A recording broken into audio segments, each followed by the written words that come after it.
Bonjour, bonsoir mes frères et sœurs, que la paix et la grâce de Dieu soient avec vous. Bienvenue dans notre étude de ce matin. Ce matin, nous allons faire suite avec l'église de Philadelphie. Et je dois vous rappeler que cette série d'études que je suis en train de vous présenter concerne les 7 églises de l'Apocalypse ou les 7 églises de l'Asie mineure. Nous sommes rendus à la 6e leçon, c'est-à-dire à la 6e lettre qui est l'église qui a été adressée à l'église de Philadelphie. Et nous sommes rendus dans la 3e partie de cette leçon, toujours sur l'église de la Philadelphie, la 3e partie, mais c'est la fin de cette leçon. Nous allons pouvoir terminer avec l'église de Philadelphie ce matin, et je vais vous présenter la 3e et la dernière partie de cette étude. La dernière fois, nous avons terminé sous cette note que l'église de Philadelphie avait peu de force. C'était une église qui avait peu de force et que cependant, Jésus-Christ a dit cependant, mais cette église était fidèle. C'était une église faible, peu de force, qui n'était pas riche. Ce n'était pas une grande assemblée, l'église de Philadelphie, mais cette église était fidèle. Mais voici ce que le Seigneur dit à propos de cette faiblesse de l'église et de cette manque de force de l'église de Philadelphie. Il dit, puisqu'elle a peu de force et que cependant elle est fidèle, le Seigneur ajoute, voici j'ai mis devant toi une porte ouverte que personne ne peut fermer. Le Seigneur dit, il va mettre une porte devant l'église de Philadelphie, une porte ouverte que personne ne peut fermer. C'est lui-même qui ouvre un chemin à ceux qui sont faibles et personne, ni Satan, ni le monde ne peuvent les empêcher d'y marcher en paix et en liberté. Un faible chrétien pourrait dire, mais le Seigneur dit, en dépit, même lorsque le Seigneur dit, c'est lui-même qui ouvre un chemin à ceux qui sont faibles. Si vous êtes faible, le Seigneur est capable de vous ouvrir un chemin à ceux qui sont faibles, alléluia, et cette faiblesse qui nous empêche de marcher et dans la paix et la liberté. Mais le Seigneur dit qui sont faibles, mais personne, ni Satan, ni le monde ne peuvent nous empêcher de marcher en paix et en liberté. Mais cependant, un faible chrétien pourrait dire, comment pourrais-je être fidèle et servir le Seigneur, moi qui suis ignorant et chétif? Ça, c'est un faible chrétien. Une partie de l'Église pourrait dire cela. Mais comment pourrais-je être fidèle et servir le Seigneur, moi qui suis ignorant et chétif? On va se moquer de moi, me mettre à l'écart si je confesse à le Seigneur. N'aie pas peur, cher ami, dit le Seigneur. N'aie pas peur, cher ami, le Seigneur. Le Seigneur qui sait que tu n'as pas de force sera avec toi et t'ouvrira le chemin. Le Seigneur sait que tu n'as pas de force, mais il est en mesure de t'ouvrir un chemin. Amen. Il est capable de vous ouvrir un chemin. Et c'est pour cela que nous ne devons pas avoir peur. Ou bien de nous laisser intimider par notre faiblesse, par cette faiblesse. Et c'est sous cette note que nous avons terminé la fois dernière, mais ce matin, nous allons faire suite à notre étude sur l'église de Philadelphie. À côté de l'assemblée à Philadelphie, aimée et approuvée du Seigneur, il y avait une autre congrégation. Il y avait une autre congrégation, un autre ensemble d'hommes réunis sous les ordres de notre maître et qui avaient des prétentions religieuses. La Bible nous dit, à côté de l'église de Philadelphie, il y avait une autre assemblée. Il y avait une autre congrégation, un ensemble d'hommes réunis sous les ordres de notre maître et qui avaient des prétentions religieuses. Ils sont appelés la synagogue ou la congrégation du Satan. L'église qui était à côté de cette église, de l'église de Philadelphie, le Seigneur l'appelle l'église, la synagogue ou la congrégation de Satan. Quel terrible nom! Alléluia! Qu'étaient-ils ces hommes? Ce n'étaient pas des païens. Non. Ils se vantaient de croire en un seul Dieu, d'avoir la parole de Dieu, une loi et des ordonnances données de Dieu, d'être le peuple de Dieu et avaient une grande apparence religieuse. Et le plus souvent, ce sont des hommes de l'église qui se vantent de connaître Dieu, qui a la loi de Dieu, alléluia, mais qui a la forme religieuse qui n'était pas vraiment des vrais hommes. C'est juste l'apparence que ces hommes-là avaient une grande apparence religieuse, mais ils mentaient. Ils n'étaient plus le peuple de Dieu, car ils avaient rejeté le Christ, le Fils de Dieu, Jésus annoncé par le prophète, et c'est ainsi que malgré leur vanterie, ils étaient la synagogue de Satan.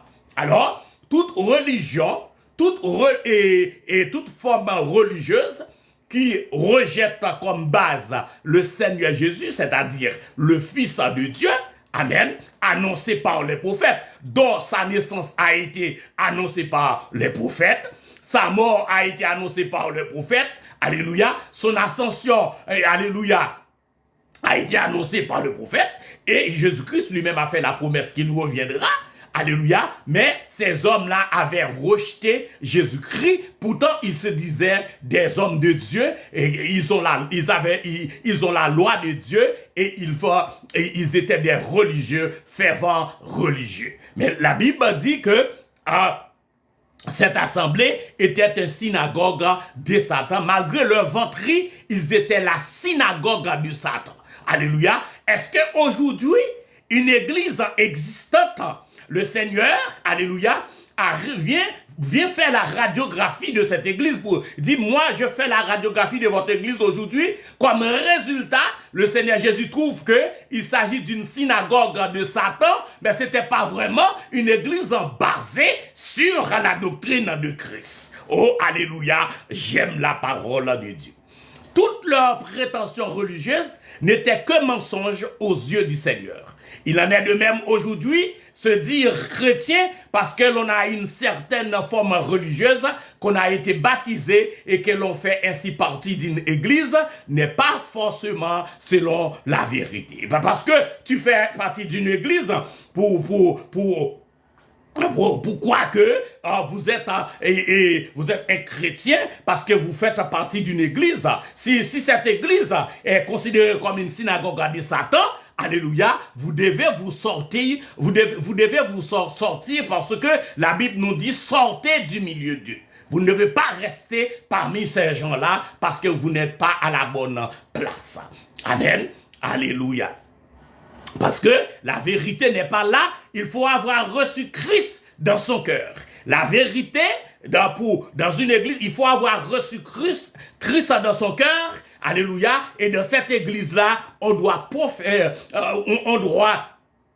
confesser le nom de Christ, alléluia, faire éloge, enseigner dans le nom de Christ, parler de Jésus-Christ. Il y a des églises qui ne mettent pas l'accent sur Jésus-Christ, pourtant ils se disent l'église de Jésus-Christ, parce que Jésus-Christ est la colonne, est la pierre angulaire, la principale de langue, alléluia. Et si cette église-là n'a pas cette base-là qui est Jésus-Christ, comme il est dit dans Philippiens, il est la tête de l'église, alléluia.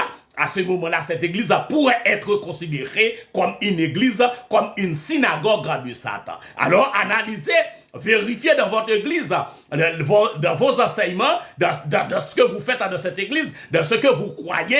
Est-ce que vous ne faites pas partie d'une synagogue de Satan au lieu d'être dans l'église de Jésus-Christ? C'est pas nous autres, c'est le résultat de la radiographie de l'église de Philadelphie qui nous fait savoir toutes ces choses-là. La Bible dit, un temps viendra où toutes les fausses prétentions seront jugées et où les vrais chrétiens seront reconnus. Les fausses prétentions seront jugées et les vrais chrétiens seront reconnus. Afin que le monde connaisse que tu les as aimés comme tu m'as aimé, disait le Seigneur Jésus à son Père en parlant de ses disciples. Et ici, il déclare de ceux qui méprisent les chrétiens. Ils connaîtront que moi, je t'ai aimé, qu'il est précieux pour le cœur de savoir que le Père nous aime et que Jésus nous aime aussi. Oh, gloire à Dieu, j'aime la parole de Dieu. Non seulement le Père nous aime, mais le Seigneur Jésus nous aime aussi. C'est maintenant un secret entre lui et nous. Le monde n'en sait rien. Mais quand Jésus viendra, nous serons manifestés avec lui en gloire. Le monde entier saura combien nous avons été aimés. Il est dit de Jésus que tout genou, dans Philippiens, tout genou fléchira devant lui. Nous serons avec lui dans la même gloire et c'est ainsi que le monde reconnaîtra que les pauvres saints, alléluia, si méconnus et méprisés maintenant, étaient vraiment dignes d'honneur. Alors se réalisera cette parole, je les ferai venir se prosterner devant tes pieds. Amen. Alléluia. Ça c'est la parole de Dieu. Oh, ça nous donne de la force. Ça nous donne plus de fougue pour servir le Seigneur. Le Seigneur signale ensuite un autre caractère de l'assemblée de l'église de Philadelphie. Tu as gardé la parole de la persévérance en moi. Ça, c'est toujours dans le résultat de la radiographie de l'église qui a été faite, alléluia, pour l'église de Philadelphie. C'est que, mais un autre caractère de cette assemblée, alléluia, tu as gardé la parole de la persévérance en moi, dit-il. Que signifient ces paroles? À ceux qui gardent la parole de la persévérance, le Seigneur fait une promesse. Un temps solennel approche, une épreuve terrible va venir sur la terre, habiter tout entière. Le Seigneur ne nous en dit pas la nature, mais ce seront des calamités effrayantes qui fondront sur ceux qui habitent sur la terre. Autrement dit, ceux dans le cœur, les pensées, les habitudes sont dans les choses d'ici-bas qui sont citoyens de la terre et n'attendant de joie que celle qui s'y trouve. Amen. Mais ceux qui gardent la parole de la persévérance sont du ciel. Amen. D'où ils attendent le Seigneur Jésus. Moi, c'est le alléluia. Ceux qui gardent la parole de la persévérance sont du ciel, d'où ils attendent le Seigneur. Les chrétiens qui restent conséquents avec eux-mêmes, qui restent dans la persévérance, qui attendent le retour de Jésus-Christ, qui ne disent pas, oh, ça fait longtemps qu'on annonce la parole et la venue de Jésus-Christ, le retour de Jésus-Christ, rien n'est fait. Mais non, le vrai chrétien, le vrai croyant ne disent pas cela. Amen, c'est un péché. Amen, alléluia. Nous devons, la Bible dit pourtant, et pour ceux qui gardent la parole de la persévérance, ils sont du ciel, d'où ils attendent le Seigneur. Le Seigneur tarde, pourrait-il penser, et il semble avoir l'agitation du monde, les bruits de guerre, de révolution et d'anarchie que de terribles événements vont avoir lieu. Et il y a des choses qui pourraient nous effrayer dans ce monde, il est vrai, mais nous devons rester fermes dans la persévérance, alléluia, en attendant le retour de notre Seigneur Jésus-Christ. Alléluia. Ça, c'est depuis l'église de Philadelphie, et ceci est valable aussi aujourd'hui pour l'église, pour toutes les églises locales. Les bruits de guerre, la Bible dit, c'est vrai, mais les saints ne seront bientôt plus sur la terre. Ils seront avec le Seigneur. Même s'il y a des bruits de guerre, même s'il y a des menaces, de la peur pour effrayer dans le monde, bientôt la Bible dit, nous serons plus sur la terre très bientôt et nous serons avec le Seigneur. Quel bonheur de pouvoir s'appuyer sous cette précieuse promesse. Je te garderai. Et le Seigneur Jésus dit à l'église de Philadelphie, je te garderai. L'église gardera son église jusqu'à la fin, en dépit des difficultés de la persécution que l'église peut connaître dans ce monde, mais parce que l'église est gardée par Jésus-Christ, alléluia, nous allons pouvoir tenir. Alléluia, amen. Et les paroles suivantes nous font bien voir que c'est en venant prendre les saints, alléluia, près de lui, qu'il les préservera de toutes ces calamités à venir. Alors, puisque le Seigneur va nous prendre avec lui, les calamités qui vont venir sur la terre, les jugements que les anges de Dieu vont jeter, selon l'Apocalypse, sur la surface de la terre, l'Église ne connaîtra pas ces jugements-là. Il dit, je viens bientôt. Depuis le temps de l'église de Philadelphie, le Seigneur Jésus dit, je viens bientôt. Alléluia, c'est ce que l'apôtre rappelait aussi aux Thessaloniciens qui avaient été convertis pour attendre des cieux Jésus qui nous délivre de la colère à venir. Et l'apôtre Paul avait rassuré les chrétiens de Thessalonique, alléluia, concernant le retour de notre Seigneur Jésus-Christ. Et c'est bientôt.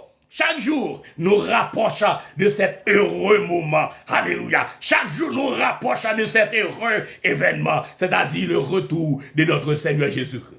Mais à cela, le Seigneur ajoute une exhortation. Le Seigneur ajoute une exhortation à cela, pendant que nous attendons son retour. Tiens ferme ce que tu as, dit-il, afin que personne ne prenne ta couronne. Gardez ferme, tiens ferme ce que tu as. Alléluia, afin que personne ne prenne ta couronne. Il y a donc un danger. Et des ennemis sont là, tout prêts à ravir aux fidèles ce qu'ils ont de précieux, ce qui fait leur ornement et leur gloire. Ce que tu as, qu'est-ce que c'est? C'est tout ce que le Seigneur nous a donné. Tout ce que tu as, qu'est-ce que cela peut vouloir dire? Qu'est-ce que c'est? Ce que tu as, le Seigneur a dit, tiens ferme ce que tu as, ça veut dire quoi? C'est-à-dire, alléluia, c'est tout ce que le Seigneur nous a donné. C'est-à-dire, sa parole, sa connaissance, son amour, la jouissance de ce qu'il est, l'assurance du salut, de notre relation d'enfant auprès du Père, l'espérance de sa venue, toutes les saintes vérités de la parole de Dieu. C'est tout ce que nous avons et le Seigneur Jésus nous exhorte à les garder. Amen. Oh, j'aime la parole de Dieu.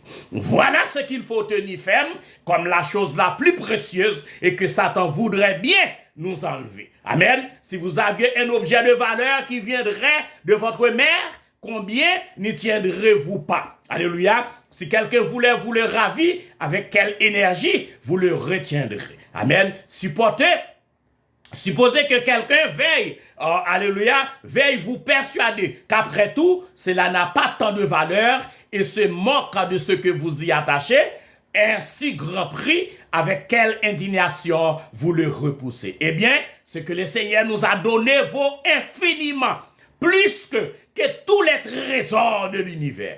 Tenons-le donc ferme. En dépit de tous les efforts et les ruses du diable, nous devons garder présent à l'esprit et nous devons tenir ce que le Seigneur, alléluia, nous a donné. La couronne, c'est ce que le vrai chrétien a déjà. C'est Christ qui est sa gloire et sa couronne aux yeux de Dieu. Et en quoi il peut se glorifier? Et cette couronne-là, que le monde méprise ou méconnaît, elle brillera éternellement sous le front du racheté. Ici-bas, tenons donc, alléluia, ferme pour Christ et ne permettons à personne de nous ôter la gloire, de le confesser et de le servir. Rien dans ce monde, alléluia, ne doit nous empêcher de confesser et de servir notre Seigneur Jésus-Christ. Amen. Après cela viennent, comme toujours, les promesses que le Seigneur fait aux vainqueurs. À ceux qui ont tenu ferme ce qu'ils avaient, il faut bien nous souvenir que, croient tous ceux qui croient soient sauvés, il aura une rémunération et qu'une récompense spéciale sera donnée à ceux qui auront été fidèles au milieu des difficultés. Amen. Celui donc qui vaincra sera établi comme colonne dans le temple de mon Dieu. Alléluia. Oh, gloire à l'agneau. J'aime la parole de Dieu. Amen. Alléluia. Celui qui vaincra, la Bible nous dit, amen, celui donc qui vaincra sera établi comme une colonne dans le temple de mon Dieu, dit Jésus. La colonne est un emblème de stabilité, de force, en même temps qu'un ornement. Alléluia, alléluia. Vous voyez la définition de la colonne, nous serons, alléluia, celui qui vaincra sera établi comme une colonne dans le temple de mon Dieu, dit Jésus. La colonne est un emblème de stabilité, de force, en même temps qu'un ornement. Oh, j'aime la parole de Dieu. Alléluia. Oh, gloire à l'agneau. Ceux qui sur la terre, alléluia, ont eu peu de force, brillons dans le ciel comme des monuments impérissables de la grâce. Rien ne pourra plus les ébranler. Ils en auront, ils honoreront le sanctuaire céleste. Alléluia, les chrétiens, écoutez ceci, c'est les chrétiens honoreront le sanctuaire céleste, le temple du Dieu du Seigneur Jésus-Christ, et ce sera pour l'éternité. Alléluia, wow, voilà la récompense pour ceux qui gardent la parole de Dieu. Oh, alléluia, nous serons comme une colonne, alléluia, dans la maison de mon Dieu, du Dieu de notre Seigneur Jésus-Christ, comme il l'a appelé, alléluia. Et il dit que, il dit en plus que nous serons, alléluia, des ornements, et nous honorerons, nous honorerons le sanctuaire céleste, le temple du Dieu, du Seigneur Jésus-Christ, et ce sera pour l'éternité. Alléluia. Et en second lieu, le Seigneur dit, j'écrirai sur lui le nom de mon Dieu. Alléluia. Non seulement nous serons une colonne dans le temple de son Dieu, Jésus-Christ écrira sur lui, sur cette personne-là, comme récompense, le nom de son Dieu, en signe qu'il appartient au Dieu du Seigneur Jésus-Christ. Oh, alléluia. Oh, j'aime la parole de Dieu. C'est un sceau indélébile. C'est un sceau indélébile. Nul ne peut effacer ce que Jésus a écrit sur eux, et il est heureux de les amener à son Dieu. Et le Seigneur ajoute, et le nom de la cité de mon Dieu, de la nouvelle Jérusalem, qui descend du ciel, alléluia, d'auprès de mon Dieu, oh, alléluia, et le nom de la cité de mon Dieu, de la nouvelle Jérusalem, qui descend du ciel, d'auprès de mon Dieu. Oh, quelle grâce, quel privilège que les chrétiens auront, alléluia. Non seulement, alléluia, nous serons la colonne de la maison de Dieu, mais c'est nous autres qui honorons, alléluia, les sanctuaires de la maison de Dieu. Oh, j'aime la parole de Dieu. Amen. Alléluia. Oh, gloire à l'agneau. Il appartient à cette cité décrite au chapitre 21 de l'Apocalypse. Cité céleste et divine dans son origine. Ils en sont les parties constituants. Et non pas simplement les habitants, car la cité, c'est l'épouse de l'agneau, l'église. Et enfin, le Seigneur dit, et mon nom nouveau, son nom comme rédempteur, ressuscité et glorieux. Voilà ce qui attend le fidèle vainqueur, être à jamais en la présence de Dieu, dans le temple où brillera sa gloire, comme appartenant à Dieu, au ciel et à Christ, et associé à son précieux sauveur. Dans cette position de fidélité et de gloire, ne vaut pas-il la peine de servir le Seigneur et de souffrir pour lui pendant un peu de temps ici-bas en attendant un avenir si beau. Oh, merci Seigneur, j'aime ta parole, tu es grand, tu es infiniment grand. Oh, quelle belle parole ce matin que nous avons appris de toi et nous bénissons ton nom pour cela. Bénis ton peuple, alléluia, alléluia, qui a pu, Seigneur, entendre cette parole ce matin.